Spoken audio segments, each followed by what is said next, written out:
A rocket scientist goes hiking on a mountain in California and never comes off it. A retired Air Force general walks out of his house in New Mexico and leaves his phone, his glasses, and his wedding ring on the table.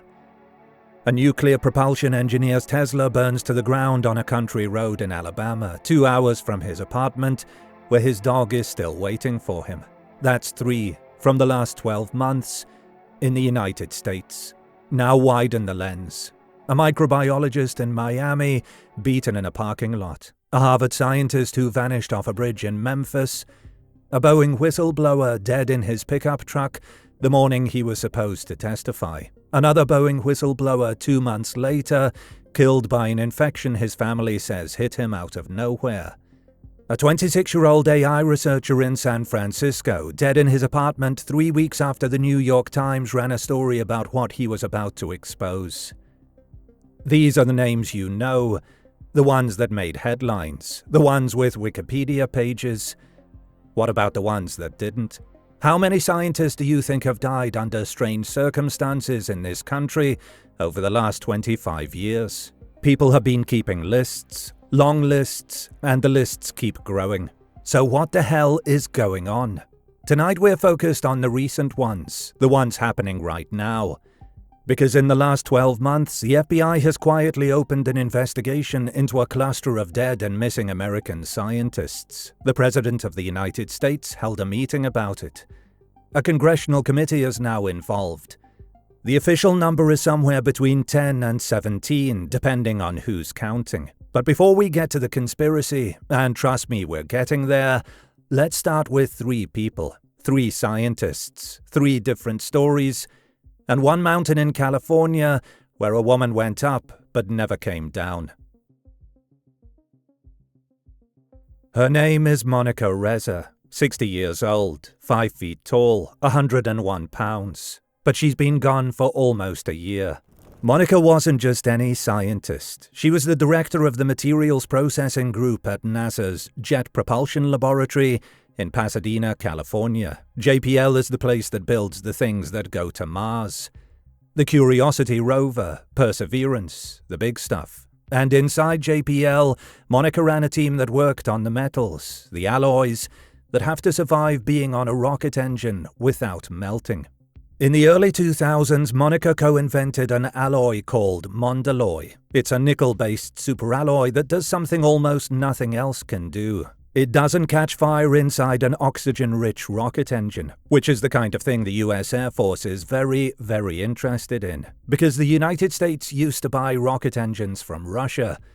The Pentagon would really like to stop doing that.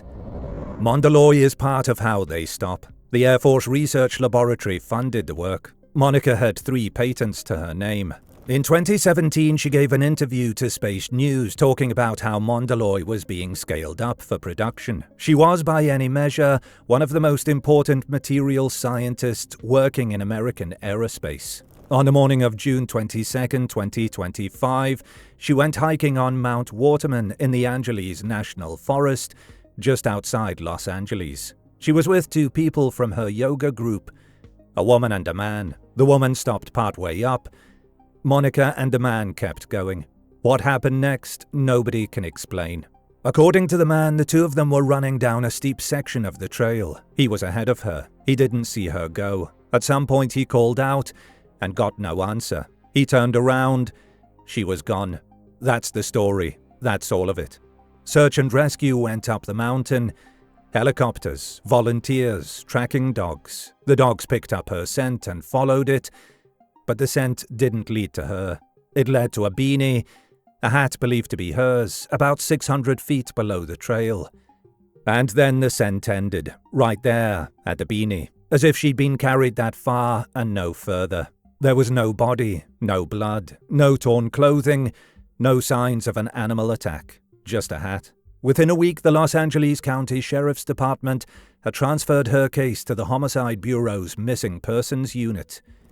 A geoprofiler hired by Los Angeles Magazine looked at the case and told them this is a baffling case. Usually it's a case of a lost hiker, but this is a baffling case. He also flagged something nobody else had said out loud. He said, "You can also stage a disappearance. and you can stage an area for search efforts. Monica Reza has now been missing for 11 months. Her family says no federal investigator has ever contacted them. Now here's where it starts to get strange.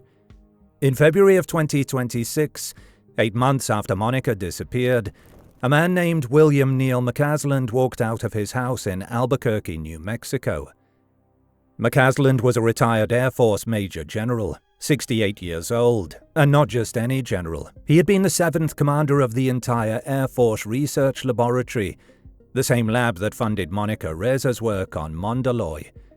In the early 2000s, when Monica was scaling up her alloy, McCasland was the materials wing director at AFRL. He literally ran the program that paid for her work. When McCasland walked out of his house on February 27, 2026, he left behind his phone, his prescription glasses, his wearable devices. Everything you'd need to find someone, everything you'd need to be someone, all of it sitting on the table. He's never been seen again. A grey Air Force sweatshirt was found about 1.25 miles east of his home. That's it. That's all anyone has found. His wife went on Facebook a few days later and said her husband only had commonly held clearances since he retired 13 years ago. She said it seemed unlikely anyone would take him for old secrets. 2 scientists, both connected to the same Air Force materials program, both vanished in the same 8-month window. Neither has been found. Coincidence? Let's add a third. July 22, 2025. Joshua LeBlanc, 29 years old, a nuclear propulsion engineer at NASA's Marshall Space Flight Center in Huntsville, Alabama. He was the team lead on something called Draco, short for Demonstration Rocket for Agile Cislunar Operations. In plain English, a nuclear thermal rocket engine, the kind of engine that gets us to Mars faster than chemical rockets. Cutting-edge stuff, the future of American space power. Joshua was 29. On the morning of July 22nd, his family reported him missing at 4:32 in the morning. Here's what we know about that night, based on the data from his car, a 2021 Tesla Model 3. The Tesla sat for 4 hours at the Huntsville International Airport charging station. Just sat there. Then, at some point, it drove west, out of Huntsville, into rural Alabama, onto small back roads, about 2 hours away, to a road called Hill Road in Walker County. At around 2:45 in the afternoon, the Tesla was found burned beyond recognition. Joshua's body was inside. It took the Alabama Department of Forensic Sciences 3 days to identify him. His phone was at home. His wallet was at home.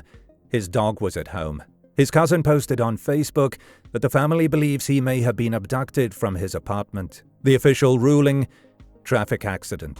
3 scientists, connected to American aerospace, connected to nuclear and propulsion research, connected in 2 cases to the same Air Force program, all gone in under a year. And those are just 3.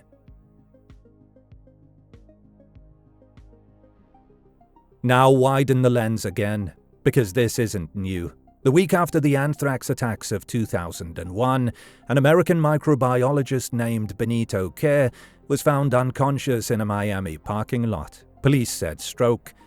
His family said he was beaten. The case was never reopened.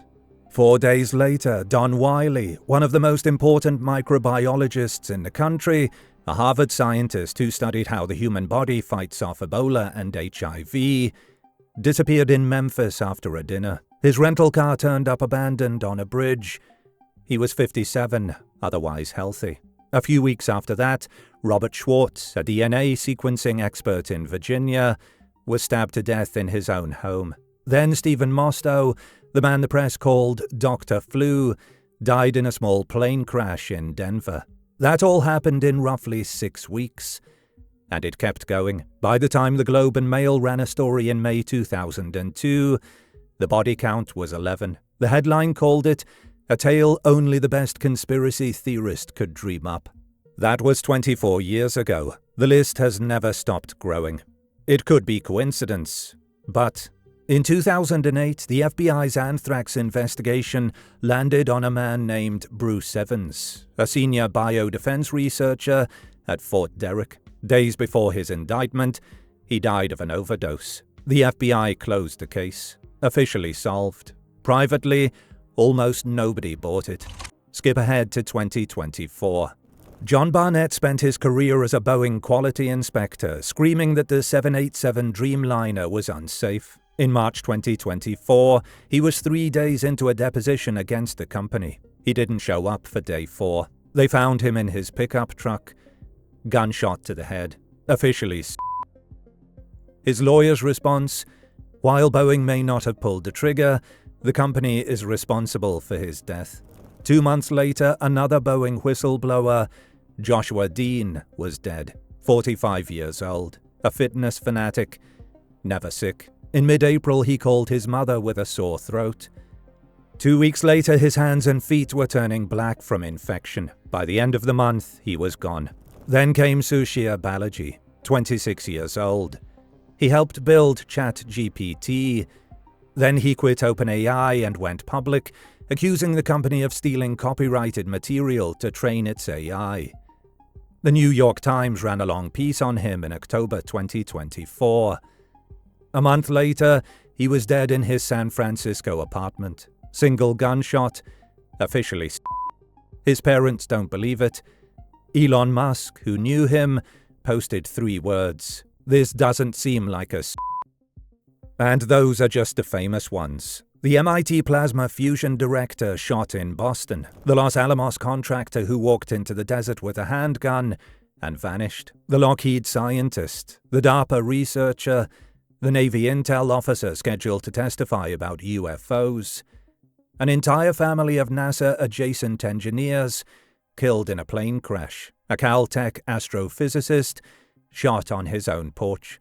It's not 11, it's not 17. If you count everyone in a sensitive field who's died strangely in the last 25 years, the number is in the dozens, likely higher. And every time, the official explanation is the same kind of boring. A stroke, a hike gone wrong, a traffic accident, an infection, a note left in a truck. Pile up enough boring explanations, though, and eventually you have to ask the question, are we really this unlucky? Or is somebody counting on us not to notice? Okay, time for the part nobody on YouTube wants to do, the math. There are roughly 2 million working scientists in the United States. 2 million. GPL alone, that's one lab, employs around 6,000 people. The US Department of Energy national labs together employ around 50,000. The Air Force Research Laboratory, another 10,000. Boeing has 170,000 employees. NASA has around 18,000. When you have that many people in any group, people die. They just do. Some die of cancer. Some have heart attacks. Some get hit by cars. Some take their own lives. Some are murdered for completely ordinary reasons. The base rate for death in any large American workforce is depressingly high. Stephen Novella, the Yale neurologist, ran the numbers on the JPL cluster specifically. He looked at the 3 JPL cases inside the current FBI probe. His calculation: JPL has 4,500 employees. If we crunch the numbers, then we would expect about 41 JPL deaths each year, or 164 over 4 years. This is far less than random noise, by at least 2 orders of magnitude. In plain English, 3 deaths at JPL over 3 years is not unusual. It's not even close to unusual. It's about 1/10 of what you'd statistically expect. A skeptic named Mick West did the same math for the broader population of cleared aerospace and nuclear workers, roughly 700,000 Americans. He calculated that over a 22-month period, you'd statistically expect around 4,000 deaths, 70 homicides, and 180 among that group. The current FBI cluster is somewhere around 17 names. Statistically, it's barely a blip. And then there's the microbiologist thing, the one from 2001 that everyone still talks about. I just listed a handful of names. Sounds like a lot. But here's what most of those YouTube videos don't tell you. When you actually look at each individual case, Almost all of them have boring explanations. Don Wiley fell off a bridge. The actual investigation determined he hit his head on the railing. The medical examiner found exactly the kind of injury you'd expect from that fall. His blood alcohol level was elevated. He'd been at a dinner. It was almost certainly a tragic accident. Robert Schwartz, the DNA expert, killed by 3 Satanists, including his own daughter, has nothing to do with biology. They were arrested. They were convicted. Tanya Holzmeier wasn't killed by some shadowy agent. She was killed by her colleague, Guyang Huang. He shot her over a personal dispute when she opened her door to take delivery of a pizza, then killed himself. It's a tragedy. It's also just a workplace murder. Once you start pulling individual cases out of the cluster falls apart. The Boeing whistleblower thing. John Barnett left a note. The Charleston police investigated and found no evidence of foul play. Joshua Dean's family doesn't believe Boeing killed him. They believe his death was suspicious in some abstract sense, but the actual case was a documented MRSA infection that swept through his body in 2 weeks. That happens. It's horrifying, but it happens. The Suchia Balaji case, his parents are convinced. They've hired private investigators, but the San Francisco Medical Examiner's Office ruled it as The gun was registered in his name. He had bought it 10 months before his death. His apartment was locked from the inside. And the JPL cases? Michael Hicks's own daughter, Julia Hicks, told CNN her father had pre-existing medical issues. She said, "From what I know of my dad, there's no train of logic to follow that would implicate him in this potential federal investigation. I don't understand the connection." That's the daughter of one of the victims saying, "Please stop making my dad's death into a conspiracy." Joe Mazziero, a JPL scientist who worked alongside Hicks for 10 years, told Newsweek, "Sometimes life is weird like that. It's really unfortunate to see a tragedy played out over and over again." We remember the suspicious ones. We don't remember the 41 JPL employees who die normally every year. We don't make YouTube videos about the material scientist who died of cancer at 78. We make videos about Monica Reza on a mountain. That's how the human brain works.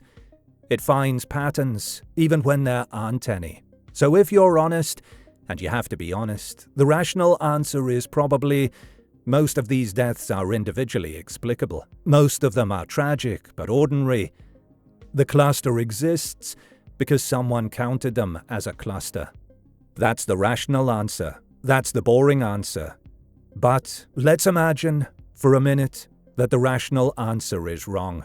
Let's imagine that some of these deaths, not all of them, just some, are exactly what they look like. If you had to pick a motive, a real plausible why would anyone do this motive, what would it be?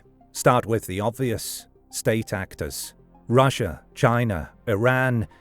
These are countries that have, for decades, been actively trying to either steal or stop American advances in 3 specific areas: nuclear weapons, propulsion technology, and AI. Look at the list of recent dead and missing scientists and ask yourself which fields they were in. Materials for rocket engines, nuclear thermal propulsion, anti-gravity research, AI safety, plasma fusion, biosignature detection for life on other planets. Pretty much exactly the list of things a foreign adversary would want to know about, or stop the US from knowing about. Chris Swecker, a former FBI assistant director, put it this way to News Nation: "I think there's a rational explanation for this. If it's not just random acts, it's modern-day espionage. China, Russia, even some of our friends, Pakistan, India, North Korea, they target this type of technology." That's a former FBI assistant director saying, this is what espionage looks like. But it's not just countries. Think about private industry. When Joshua Dean got sick, he was in the middle of testifying that Spirit AeroSystems, which builds parts for Boeing, had been ignoring manufacturing defects on 737 MAXs, planes that were falling out of the sky. When John Barnett shot himself, He was 3 days into a deposition that could have cost Boeing billions. When Suchir Balaji died, he was about to be called as a witness in the New York Times copyright lawsuit against OpenAI. A lawsuit that, if it succeeds, could fundamentally restructure the multi-trillion-dollar AI industry. The amount of money involved is genuinely incalculable. Pharmaceutical companies, defense contractors, AI labs valued at $500 billion. There has rarely been more money at stake in shutting up the right person at the right moment. And then there's a darker possibility, the domestic angle. What if some of these scientists weren't killed by foreigners? What if some of them knew something the United States government doesn't want known? Bruce Evans, the anthrax scientist who conveniently died days before his indictment. The Navy intelligence officer who was about to testify about UFOs. The whistleblowers who were about to publish. There's a pattern in history, and you can verify this, of intelligence agencies managing scientists who knew too much. It's on the record from the Church Committee in the 1970s that the CIA was, at minimum, running experiments on American citizens. Some of those experiments ended in death. The CIA ran an operation called MKUltra. Frank Olson, a CIA biological warfare scientist, was either pushed or jumped from a hotel window in 1953. That's not conspiracy theory, that's documented history. And then there's the AI angle. What's happening right now in 2026? Trillions of dollars flowing into a handful of companies. Breakthroughs inside those companies, more valuable than anything on Earth. Suchir Balaji is one example of what happens around that kind of money. He won't be the last. Here's the unsettling part. This is a moment where multiple actors, countries, companies, intelligence agencies, billionaires, all have powerful parallel reasons to want specific scientists silent. The motives don't even need to coordinate, they just need to overlap. And the woman who invented the alloy is gone. The man who funded the alloy is gone. The engineer building the engine that runs on that kind of alloy is dead in a burned-out car on a back road in Alabama. That's not a pattern, that's 3 data points. But what if there's a fourth one we just haven't found yet? What do you think? Drop it in the comments. The boring answer is probably right, but the boring answer has been right for 25 years, and the list still keeps growing.